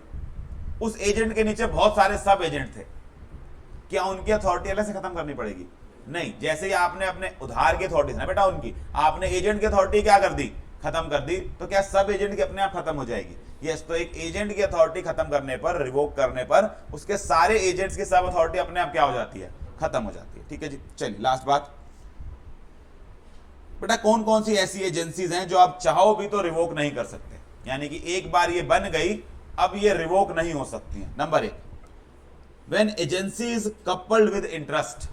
ये coupled with interest agency क्या होती है बेटा? इस पे कई क्वेश्चन आते हैं पेपर में, 202 का क्वेश्चन है ये, coupled with interest. Agency coupled with interest वो होती है बेटा जहां पर एजेंट, आपका एजेंट सिर्फ इसलिए नहीं बनता, उसको रेम्यूनरेशन चाहिए, उसको रेम्यूनरेशन के अलावा आपके एजेंसी में कोई इंटरेस्ट होता है। जैसे कि बेटा एक व्यक्ति ने आपसे पैसे रिकवर करने थे, लोन लेना था आपसे वापस, वो लोन नहीं ले पाया, तो आपने कहा भाई साहब ऐसा है मेरा घर बिकवा लो और इसमें से जो आपका लोन बनता होगा ले लेना। अब वो आपका घर इसलिए बिकवा रहा है क्योंकि उसको रेम्यूनरेशन मिलेगी? नहीं, वो घर इसलिए बिकवा रहा है क्योंकि उस घर को बिकवा कर उसमें से उसने अपना क्या करना है, लोन सेटिस्फाई करना है। इसको बोलते हैं बेटा एजेंसी कपल्ड विद इंटरेस्ट। ऐसी एजेंसी की खासियत यह है कि एक बार आपने ये एजेंसी बना दी, ये एजेंसी तब तक खत्म नहीं होगी जब तक ये इंटरेस्ट खत्म नहीं होगा। इवन डेथ भी हो जाए प्रिंसिपल एजेंट की, तब भी एजेंसी तब तक खत्म नहीं होगी जब तक ये इंटरेस्ट खत्म नहीं होगा। इंटरेस्ट कब खत्म होगा?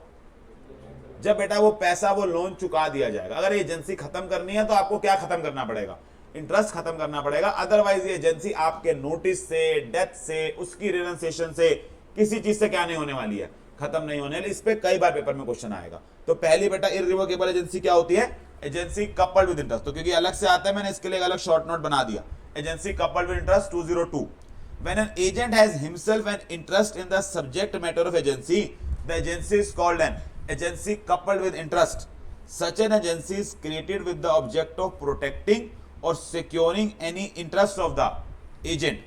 In other words, when an agency is created for securing some benefit to the agent over and above his remuneration, an agency is called an agency coupled with interest. जब एक व्यक्ति को, आपको सिर्फ इतना चेक करना है कि क्या इस एजेंट को अपनी रेम्यूनरेशन के अलावा, अपनी सैलरी के अलावा इस एजेंसी में कोई और स्वार्थ भी है। अगर है तो वो क्या है?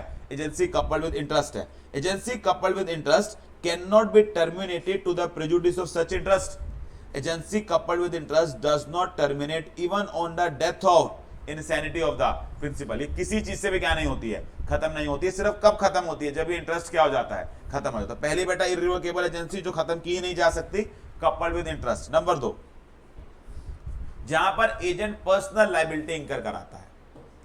तो आपने उसे भेजा जा सामान खरीद ला, बेटा उस जिस पार्टी के पास सामान खरीदने गया उसने बेचने से मना कर दिया ये कहकर कि मैं आपके प्रिंसिपल को तो जानता नहीं। इसने बेटा घर आके प्रिंसिपल को बोला कि वो तो आपको पहचानने से मना कर रहा है, वो कह रहा है किसी और शहर में रहते हो, वो मैं सामान नहीं बेचूंगा। तो मैंने कहा तू तो उस शहर में रहता है, अपने नाम से ले ले। तो बेटा आपके कहने पर वो गया और उसने पर्सनल लायबिलिटी उठा ली कि हाँ चलो मुझे बेच दो। अब कॉन्ट्रैक्ट कौन करके आया है? एजेंट करके आया है। आप उसको पैसे दोगे कि जा पेमेंट करा, आप उसे ये कह सकते हो मैं तेरी एजेंसी रिवोक करता हूं। वो कहता है नहीं भाई मैं क्या उठा के आया हूं, पर्सनल लायबिलिटी उठा के आया हूं, इस एजेंसी को तुम क्या नहीं कर सकते हो, रिवोक नहीं कर सकते। हाँ तुम्हारे नाम पे कॉन्ट्रैक्ट हुआ था, तुमने कहा सामान ले आया है तो कोई बात नहीं, पैसे मत दियो, पैसे मैं दे दूंगा, वो कर सकते हो, बिकॉज उसने क्या नहीं उठाई, पर्सनल लायबिलिटी नहीं उठाई। तो जो एजेंट पर्सनल लायबिलिटी उठा सकता है, उठा लेता है, उसकी एजेंसी क्या नहीं की जाती है, रिवोक नहीं की जाती है। नंबर 3 बेटा उन कामों के लिए एजेंसी रिवोक नहीं की जाती है जो काम किए जा चुके हैं। तो अगर एक एजेंसी एजेंट ने कुछ काम कर लिया है, पार्टली काम कर लिया है, तो आपने उसे बोला था सामान खरीद ला और इसकी 3 किश्तों में पेमेंट कर दियो, तो बेटा सामान खरीद लाया, वो क्या सामान खरीदने के लिए आप एजेंसी रिवोक कर दोगे? नहीं। हाँ अभी 3 किश्तों में से कोई भी पे करने का टाइम नहीं आया, इसके लिए रिवोक कर सकते हो, इसके लिए कर सकते हो। तो एजेंसी किन कामों के लिए रिवोक नहीं होती? When the agent has partly exercised the authority, agency cannot be revoked। तो 3 केस बेटा जहाँ एजेंसी क्या नहीं होती है, रिवोक नहीं होती है, वो कपल्ड विद इंटरेस्ट होती है। उसमें आपके एजेंट ने कोई पर्सनल लायबिलिटी इंकर कर ली होती है, या एजेंट ने वो अथॉरिटी क्या कर ली होती है, एक्सरसाइज कर ली होती है, तब हम बोलते हैं कि एजेंसी क्या है, एक इररिवोकेबल एजेंसी है। ठीक है जी। इसके साथ बेटा आपका एजेंट वाला चैप्टर भी कंप्लीट होता है। तो एजेंट वाले चैप्टर की बात करें बेटा, एजेंट वाले चैप्टर को ना टोटल 5 टुकड़ों में डिवाइड किया जा सकता है। पहला क्वेश्चन जहां से आता है बेटा वो ये है, एजेंसी होती क्या है, उसके सैलिएंट फीचर बता दो। एक क्वेश्चन ये बनता है जहां आपको 182, 183, 184, 185 पूरा बताना पड़ता है, वो सैलिएंट फीचर में आ जाते हैं। देन दूसरा आता है बेटा mode of creation of agency, agency कैसे बनती है, तो उसमें इंप्लाइड एजेंसी, रेटिफिकेशन, इन पे क्वेश्चन आ जाता है कई बार। देन तीसरा बेटा आता है एजेंट की अथॉरिटी क्या क्या होती है, किन किन कामों के लिए प्रिंसिपल जिम्मेवार होता है, किन किन कामों के लिए जिम्मेवार नहीं होता, स्पेशली वो डिसओन वाला जहां सेपरेबल नॉन सेपरेबल वाली कहानी है। चौथा टॉपिक इसके अंदर बनता है बेटा rights and duties of agent, ये इकट्ठा एक ही टॉपिक है, rights and duties of agent. इसमें अननेम्ड प्रिंसिपल की, अनडिस्क्लोज प्रिंसिपल की भी आपकी लायबिलिटी आ जाती है। देन पांचवा, एजेंट कब कब पर्सनली लायबल हो जाता है, ये एक अच्छा क्वेश्चन है। When does agent become personally liable, personal liability कब आती है। छठा क्वेश्चन बेटा बनता है सब एजेंट और सब्स्टिट्यूटेड एजेंट दोनों में डिफरेंस आ जाता है। और सातवां आपके पास है एजेंसी कब कब टर्मिनेट होती है, इसमें इंपॉर्टेंट पार्ट, एजेंसी कब कब टर्मिनेट नहीं हो सकती है, इररिवोकेबल एजेंसी कौन कौन सी होती है। तो ये वो क्वेश्चन है जहां से कॉन्ट्रैक्ट आपका कहां क्वेश्चन बनता है, एजेंसी में से। एजेंसी में से क्वेश्चन बेटा क्वेश्चन आ जाता है पेपर के अंदर अक्सर आप देखेंगे तो पेपरों में लगभग हर पेपर में जो देख रहा हूं एजेंसी से क्वेश्चन एक ना एक आया हुआ था। तो agency is an important topic, question आता है इसके अंदर पेपर के अंदर। ठीक है जी। चलिए विद दैट हमारा कॉन्ट्रैक्ट एड कंप्लीट होता है। तो बड़ा कॉन्ट्रैक्ट एड वैसे लंबा है, लेकिन पेपर के पॉइंट ऑफ व्यू से देखें तो सबसे ज्यादा वेटेज भी इसकी है, बहुत मुश्किल नहीं है। मैं ये कहूं कि मुश्किल है, मुश्किल नहीं है कॉन्ट्रैक्ट एड। हाँ मैं ये मानता हूं उसका सिलेबस क्या है, ज्यादा है, तो मैं जल्दी आपको ये रखूंगा कि कॉन्ट्रैक्ट एड ना आखिरी में ही पढ़ना होता है। तो पहले आप सारा एक बार कंप्लीट कर लें, आपको लगता है बाकी सारा इस लायक हो गया है कि मेरा ये हो गया, तब क्या स्टार्ट करें, कॉन्ट्रैक्ट को स्टार्ट करें। उसमें फिर अगर आखिरी में थोड़ा बहुत छूट भी जाएगा तो एटलीस्ट ये तसल्ली होगी कि बाकी पेपर ही अपने आप में बेटा 80 का अटेम्प्ट करा देता है। तो आपको जब छूटता है तो आपको लगता है कि 10-15 का तो मैं क्या अटेम्प्ट कर दूंगा, कॉन्ट्रैक्ट भी अटेम्प्ट कर दूंगा। सबसे पहले कॉन्ट्रैक्ट उठाओगे ना, उसके चक्कर में कुछ और छूट जाएगा। तो पेपर वाले दिन भी और अभी भी ये ध्यान रखना है कि कॉन्ट्रैक्ट तब उठाना है जब बाकी चीजें क्या हो जाती हैं, पूरी हो जाती हैं। उसके बाद कॉन्ट्रैक्ट को ना बड़ा टेक्स्टफुली पढ़ना पड़ता है कि मैं इतना पढ़ जाऊं कि ज्यादा से ज्यादा क्वेश्चन क्या कर डालूं, अटेम्प्ट कर दूं। तो आपको ये देखना पड़ता है ज्यादा क्वेश्चन कहां से आते हैं, स्पेशल ऐड कर जाता हूं, क्वेश्चन आना ही आना है एक, इसमें से माइनर वाला टॉपिक कर लेता हूं, अंडर इन्फ्लुएंस वाला कर लेता हूं, यहां से जल्दी पेपर में क्वेश्चन आ जाते हैं। तो आप क्वेश्चन करें अगर टाइम की कमी है, अगर टाइम की कमी नहीं है, पहले पढ़ा हुआ, तो आप पूरा क्या कर सकते हैं, आसानी से कंप्लीट कर सकते हैं। ठीक है जी। चलिए विद दैट कॉन्ट्रैक्ट एड हमारा कंप्लीट होता है। आज बेटा यहीं तक कवर करते हैं, बाकी नेक्स्ट क्लास में।